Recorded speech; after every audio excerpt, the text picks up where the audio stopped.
Assalamualaikum warahmatullahi wabarakatuh. Balik lagi di channel kami teman-teman ya, Markas Pinjol ya. Seperti biasa teman-teman, di video kali ini saya akan berbagi tentang gagal bayar pinjaman online legal ya. Dimana pinjaman online legal yang satu ini Pinjam Yuk ya. Di aplikasi Pinjam Yuk ini sudah telat hampir 3 bulan ya. Karena sudah keterlambatan 3 bulan, sekarang sudah mencapai pinjamannya sudah mencapai 5 juta teman-teman ya. Jadi di video kali ini saya akan membahas seperti apa sih kalau kita gagal di aplikasi Pinjam Yuk dan apa saja risikonya seperti itu. Jadi buat kalian, sebelum kita buka ke aplikasinya, alangkah baiknya kalian subscribe dulu channel ini ya, like, komen, dan share ke teman kalian agar apa yang kalian tahu teman kalian juga tahu. Oke teman-teman, tanpa basa-basi langsung saja kita buka aplikasi Pinjam Yuk-nya ya. Oke.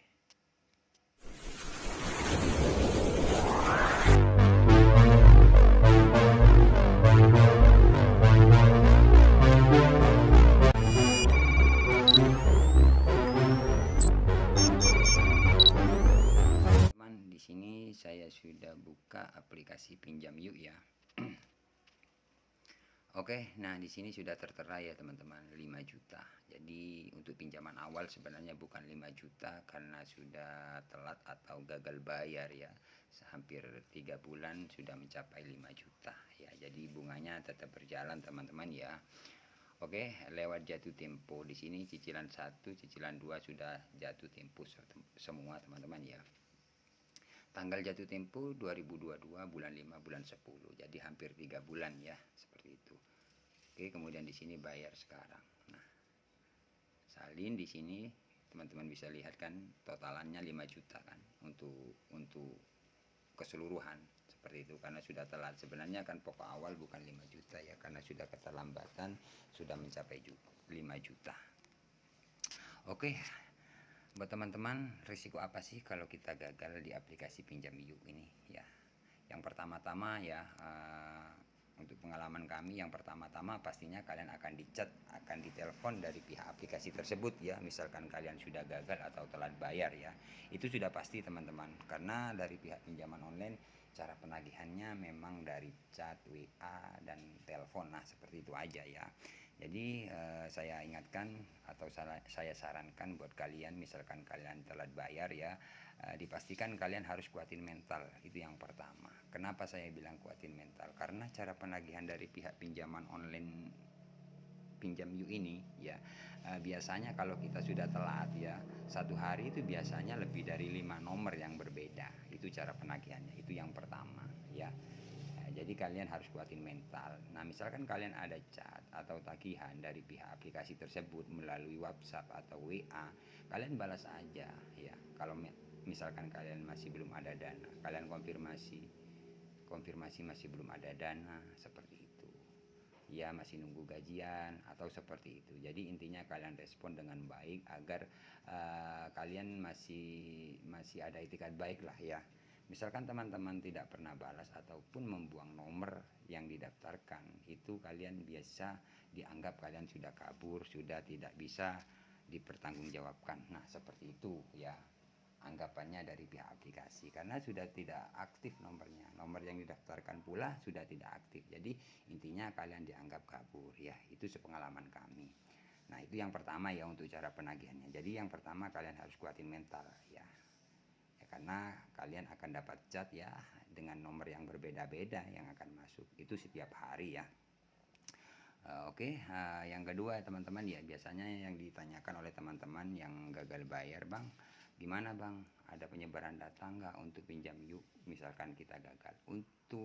Untuk penyebaran data itu sebenarnya tergantung kalian sih, tergantung kalian apa yang saya sudah bilang tadi. Nah misalkan kalian gagal atau telat bayar di aplikasi Pinjam Yuk ini, misalkan kalian sudah mematikan nomor yang didaftarkan, itu bisa terjadi data kalian akan disebar. Karena apa? Karena kalian sudah kabur, sudah mematikan nomor agar dari pihak aplikasi tidak bisa menghubungi kalian. Nah dari pihak aplikasi, nah biasanya itu akan menghubungi di luar kondar, bisa terjadi ya. Kalau kondar dipastikan dihubungi. Nah karena kalian sudah tidak bisa dihubungi ya dari pihak aplikasi, jadi menghubungi di luar Pondar. Bisa terjadi, Bang, katanya pinjaman online legal, tidak boleh mengakses kontak di luar Pondar. Nah, bisa saja, tergantung kalian, gitu loh, ya. Karena pinjaman online memang seperti itu sih. Banyak pinjaman online yang lain yang legal, tapi bisa terjadi penyebaran data, ya. Jadi untuk penyebaran data itu sebenarnya tergantung kalian saja, ya. Tergantung bagaimana cara kalian merespon misalkan kalian gagal atau telat bayar di aplikasi Pinjam Yuk. Ya, seperti itu teman-teman. Jadi misalkan kalian telat atau gagal bayar, ya kalian respon, tidak usah panik sih. Memang risikonya seperti itu teman-teman. Nah, misalkan ada telepon, kalian angkat. Bahkan yang lebih bagus itu kalian yang menelpon ke pihak aplikasi. Misalkan banyak chat yang masuk, kalian saja yang telepon, ya Pak, kami masih usaha, masih cari dana talangan, masih nunggu gajian, atau masih mau jual barang masih belum laku, ya seperti itu. Jadi intinya kalian konfirmasi ya apa adanya, seperti itu. Tidak usah panik ya, karena cara penagihan memang seperti itu ya. Oke, itu yang kedua. Dan yang ketiga, untuk DC ya, untuk DC lapangan. Jadi untuk keterlambatan di aplikasi ini hampir 3 bulan masih belum ada DC lapangan sih teman-teman. Tapi untuk cara penagihannya mulai kemarin memang sudah ada sih chat bahwasanya tim lapangan mau datang ke rumah. Itu sudah biasa, sebenarnya sudah biasa. Karena pinjaman online semuanya cara penagihannya seperti itu. Ya, kalau kita sudah telat 1 minggu, 2 minggu, biasanya sudah ada chat bahwasanya tim lapangan akan datang ke tempat kerja ataupun ke rumah, seperti itu. Itu sudah biasa, itu tidak akan datang. Makanya saya sering bilang buat kalian yang saat ini terjerat di pinjaman online, misalkan dapat surat ataupun chat dari pihak aplikasi tersebut, misalkan tim lapangan atau tim kolektor sudah mau datang ke rumah, itu kalian balas saja ya. Ya Pak, saya tunggu di rumah jam berapa. Nah seperti itu tidak akan datang, itu hanya modus. Nah misalkan mau datang beneran untuk DC pinjaman online itu biasanya cuman telepon ya, telepon aja, konfirmasi aja ya, sekarang posisi di mana, itu aja. Itu satu kali, tidak akan terus Anda sekarang di mana, Anda sekarang masih dicari. Biasanya kan seperti itu sih cara penagihan dari pinjaman online. Itu tidak akan seperti itu. Misalkan seperti itu tidak akan datang. Itu hanya gertakan saja untuk kalian agar kalian segera melunasi hutang tersebut, seperti itu. Ya, di sini saya tidak mengajar kalian untuk gagal bayar, tidak. Tapi kalau memang kita tidak ada dana, mau gimana lagi? Saya di sini hanya berbagi pengalaman telat bayar di aplikasi agar kalian tidak panik lagi, tidak stres lagi, tidak ketakutan lagi, tidak panik ya.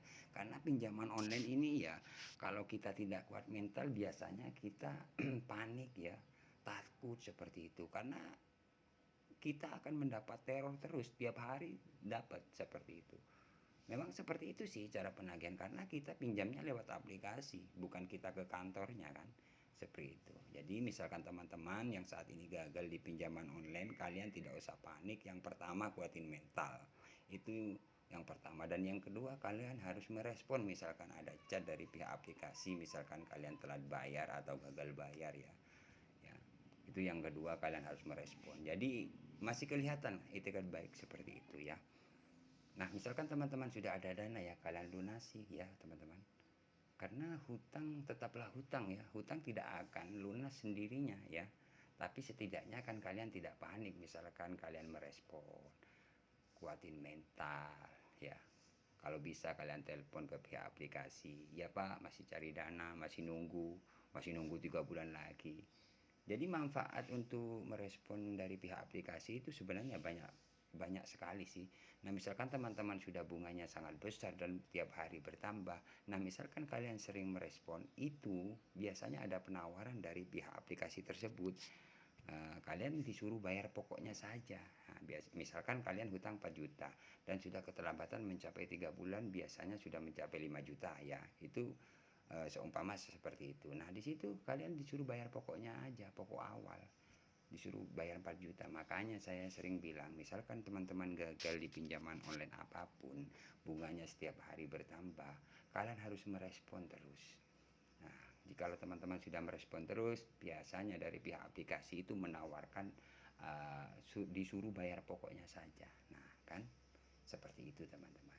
Jadi buat teman-teman, misalkan saat ini gagal di pinjaman online apapun, kalian harus merespon lah seperti itu ya.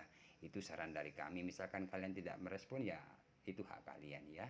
Karena di sini saya berbagi ya, berbagi tentang pengalaman ya seperti itu agar teman-teman di luar sana yang banyak gagal bayar pinjaman online atau telat bayar pinjaman online tidak panik lagi seperti itu ya. Oke, jika kurang kurang jelas kalian bisa chat kami ya teman-teman. Untuk komentar biasanya jarang saya merespon karena kebanyakan yang komentar ya untuk pertanyaan itu sama aja, untuk DC dan penyebaran data itu saja. Kalian bisa langsung chat ke kami ya.